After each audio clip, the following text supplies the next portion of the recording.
যে কথাটা এখন বলবো সেটা হয়তো আমার নিজেদের লোকেদের ঘাড়ে যেই পড়বে তারা হয়তো আঘাত পেতে পারে না আমার এই উত্তরে। তারপর আমি স্পষ্টতই বলতে চাচ্ছি, প্রিন্স ছবির কাস্টিং থাকার পরেও ছবিটি আমি শেষের দিকে ছেড়ে দিয়েছি বিভিন্ন কারণে। স্বাভাবিকভাবেই সাকিব খানকে হ্যান্ডেল করা তো সবার পক্ষে সম্ভব না। আমার জন্য খুবই ভালো ছিল না, কারণ আমি কোনো ছবিতেই ছিলাম না। এই প্রথম মনে হয় আমার কোনো ছবি ঈদে রিলিজ হয়নি। দুর্ভাগ্যবশত বা সৌভাগ্যবশত যেভাবেই হোক প্রিন্স প্রিন্স ছবির কাস্টিং থাকার পরেও ছবিটি আমি শেষের দিকে ছেড়ে দিয়েছি বিভিন্ন কারণে।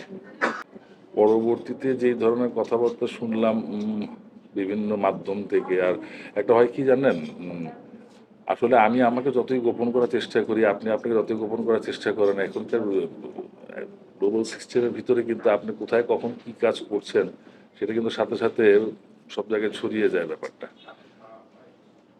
টোটালি সবকিছু মিলিয়ে নিজেকে সরিয়ে আনার সিদ্ধান্ত নিলাম এবং ছবি থেকে সরে গেছি। তার পরবর্তীতে ঈদে যে জিনিসটা দেখেছি সেটা দুঃখজনক। কারণ কি, ওই আমাদের যে কয়টা হলই খোলা আছে এখন, তারা কিন্তু আশায় থাকে ঈদটাকে টার্গেট করে।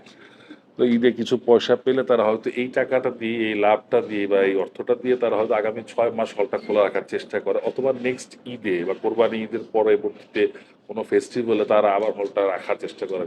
এই যে হলটা তারা রেখে দিচ্ছে, এখানে তাদের একটা ব্যয় হচ্ছে।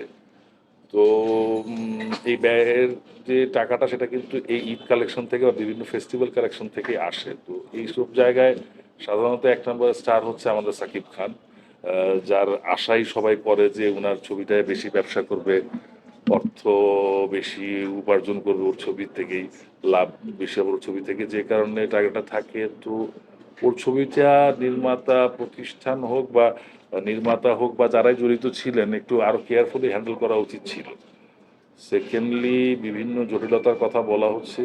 এইসব জটিলতার কথা বলে লাভ নেই, তার কারণ দেখেন, এই টেকনোলজির যুগে কিন্তু টেকনোলজিতে আমি অ্যাক্টিং করতেছি, কিন্তু টেকনোলজিক্যাল ব্যাপারগুলো যে আমি বুঝি না তা কিন্তু না। তো যে কোনো কিছু বলে দিলেই আমি সেটা মেনে নিব, সেটাও ঠিক না। কারণ আপনারা জানেন যে এখন ছবি রিলিজ করতে হলে এখনকার যে সিস্টেমে ছবি রিলিজ হয়, মিনিমাম 3 দিন আগে সেই পেন ড্রাইভটা হলে পাঠাতে হয়। তাদের বিভিন্ন কাজ থাকে 72 ঘন্টা, 72 আওয়ার্স।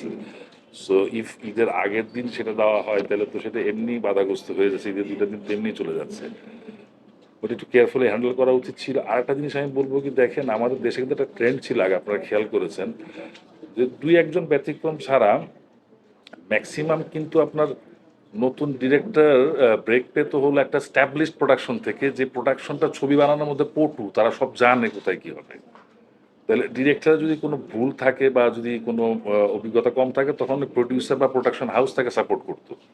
আবার দেখেন, যদি কোনো নতুন প্রডিউসার আসতো, সে কিন্তু প্রথমেই একজন বড় ডিরেক্টরকে তার কাজ নিয়ে তার ছবিতে নিতেন। কারণ কি, যে বড় ডিরেক্টর তো নতুন প্রোডাকশন একটা সমন্বয় ঘটতো। কিন্তু এখন প্রডিউসারও একদম আন করা নতুন, ডিরেক্টরও একদম আন করা নতুন, অভিজ্ঞতা কম চলচ্চিত্রের ব্যাপারে, অনেক বড় স্টার নিয়ে কাজ করতেছে, সেই স্টারকে হ্যান্ডেল করার ক্ষমতা বা তার আছে কিনা সেটাও হয়তো জানা নাই। স্বাভাবিকভাবেই সাকিব খানকে হ্যান্ডেল করা তো সবার পক্ষে সম্ভব না, অনেক বড় স্টার, তাই না?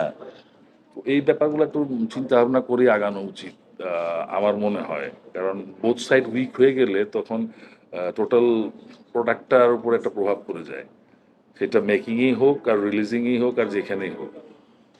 এইগুলো তো ব্যাপারগুলো একটু খেয়াল রেখে হল মালিকদের স্বার্থটা দেখার জন্য বলবো, এই কারণে ভাই, যে কটা হলই আছে তারা কিন্তু আমাদেরকে বাঁচিয়ে রাখার জন্য এখনো জীবিত আছে বা খোলা রেখে তাদের দরজাটা, সো তাদের পক্ষে একটু ভাবা দরকার। আপনার কথার উত্তরে আমি যে কথাটা এখন বলবো সেটা হয়তো আমার নিজেদের লোকেদের ঘাড়ে যেই পড়বে, তারা হয়তো আঘাত পেতে পারে না আমার এই উত্তরে। তারপর আমি স্পষ্টতই বলতে চাচ্ছি, আমাদের যেটা সেন্সর বোর্ড ছিল, বর্তমানে সেটা সার্টিফিকেশন বোর্ড, যদিও সেটা আগের নিয়মেই চলছে, আগের সেই ওই নীতিমালাতেই চলছে। নীতিমালা পরিবর্তনের কাগজ জমা দেওয়া হয়েছে, সেটা হয়তো তাড়াতাড়ি পরিবর্তন হয়ে আসবে। কিন্তু আমার কথা হচ্ছে, সেন্সর বোর্ড বলি আর সার্টিফিকেশন বোর্ড বলি, তারা কেন একটি অসম্পূর্ণ ছবিকে সেন্সর সার্টিফিকেট বা আপনার সার্টিফিকেট দিচ্ছে বা ওখান থেকে ছাড়পত্র দিচ্ছে? কারণ সে তো, হ্যাঁ, সে তো দেখেছে যেটা অসম্পূর্ণ ছবি, তাহলে সে তো একটা সার্টিফিকেটটা কেন সই করলো? ওখানে কারা বসে আছে ভাই? আমাদের ফিল্মের লোকেরাই তো।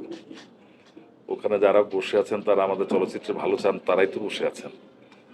আপনি যখন একটি চলচ্চিত্র পূর্ণাঙ্গ দেখে বলতে পারেন ইহা কোনো চলচ্চিত্রই না, তখন একটি অসম্পূর্ণ চলচ্চিত্রকে আপনি লিখে দিতে পারতেন যে সম্পূর্ণ চলচ্চিত্র না।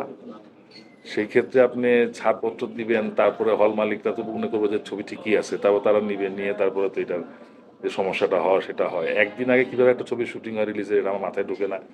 অনেক ছবি আপনারা জানেন, এখানে আপনার অনেক সিনিয়র সাংবাদিক আছেন, ফিল্মের সাথে রিলেটেড অনেক সারাদিন, যে গান ছাড়া সেন্সার করে ফেলছি, পরে আবার গান সেন্সার করে আবার জমা দিয়েছি। তো এইটা তো তখন হতো যখন আমরা ওই যে ক্যান পাঠাতাম, ওই ক্যানের মধ্যে দিতাম, that is different thing. But এখন তো এই সিস্টেমে এখন যাওয়া যাবে না ভাই। আসলে টেকনোলজিটা আমরা ডেভেলপ করার চেষ্টা করতেছি, কিন্তু টেকনোলজিটার ইউজটা জানি না, এটি হচ্ছে সবচেয়ে বড় ব্যাপার।